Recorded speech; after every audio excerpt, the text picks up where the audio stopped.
Welcome back to part D of the cardiovascular and renal system discussion. We are on adrenergic drugs. This is almost going to be a review of the autonomic nervous system portion of last week's lecture. But now we're going to talk about specifically how they affect the heart. Remember, those adrenergic drugs have many effects. We're focusing on the heart or the cardiovascular effects. So adrenergic drugs, there are 4 of them.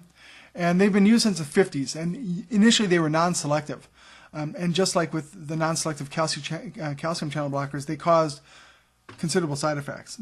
Now they've gotten very good at focused, and they have much fewer side effects. 4 of them: central acting alpha-2 agonist, clonidine, or Catapres is the brand name, alpha-1 blockers, doxazosine, or Cardura, beta-1 blockers, metoprolol, the most common beta-1 blocker, brand name is Lopressor, and combined alpha-1 and beta blockers, or carvedilol. Coreg is the brand name for that. Adrenergic blocking agents, both alpha blockers and alpha agonists, affect blood pressure through changing peripheral resistance.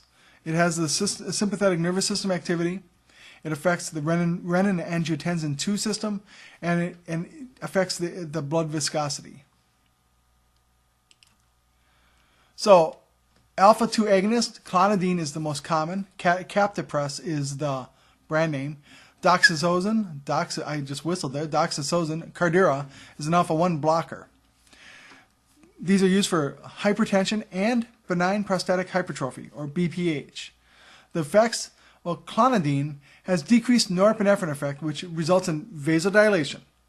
Doxazosine is arterial and venous dilation. The risk for injury is decreased cardiac output. You have to assess for asthma and COPD. Assess vital signs initially and throughout the therapy.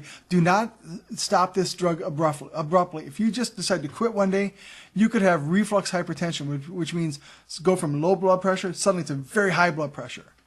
And that's just very bad. You'll measure intake and output. You'll do daily weights. You'll watch for muscle fatigue and weakness. In diabetic patients, monitor for hypoglycemia. And always, with all of these medications, you'll be checking orthostatic hypotension.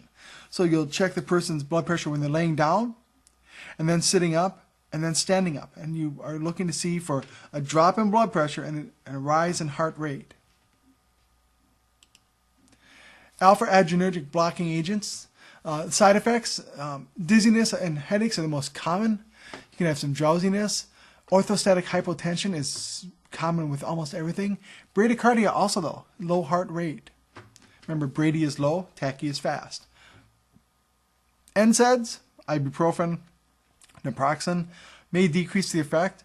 Hypotension with some erectile dysfunction meds, sildenafil or tadalafil. So you want to be careful if the person is taking those medications for erectile dysfunction.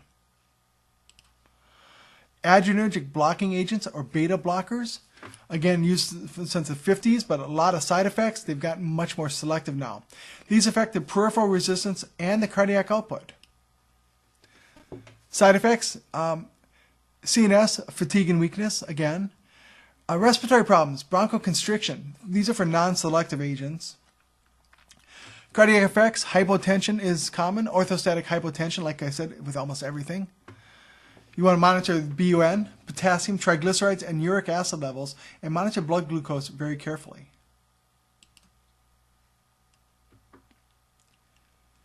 We'll be giving a lot of these medications. Beta blockers are used so frequently.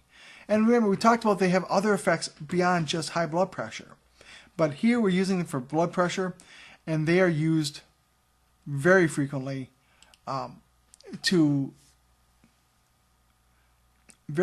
for controllable and moderate side effects and low cost.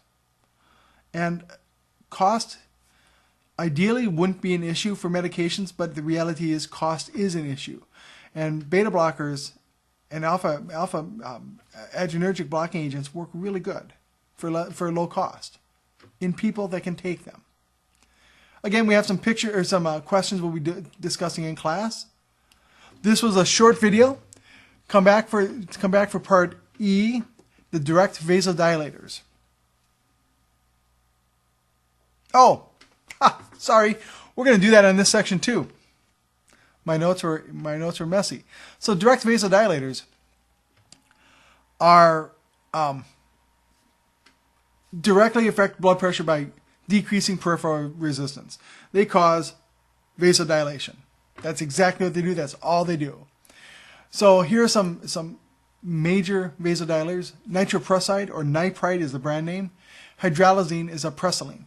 Nitroprusside is given almost only in, well, no, not almost only in intensive care settings or CCU settings. It is a huge dilator, and it's given IV only. And micrograms can make the blood pressure go from high blood pressure to low blood pressure, like that. So it's used very carefully, constant monitoring. Only when the person is under constant and blood pressure monitoring is this medication safe to give. Hydralazine is used for moderate to severe hypertension. It can be given orally, but still, it's a powerful agent. You want to monitor their blood pressure very carefully. Side effects: dizziness, headache, hypotension, tachycardia, palpitations, arrhythmias. As a side effect of the hypotension, your heart will start beating faster. Diarrhea, nausea, and vomiting. DNV raises its ugly head. It causes sodium retention. So sodium retention will increase the blood volume. So now we have that happening. Contraindications: if they have coronary artery disease, you probably won't be using this. Cerebrovascular disease, renal insufficiency, and lupus.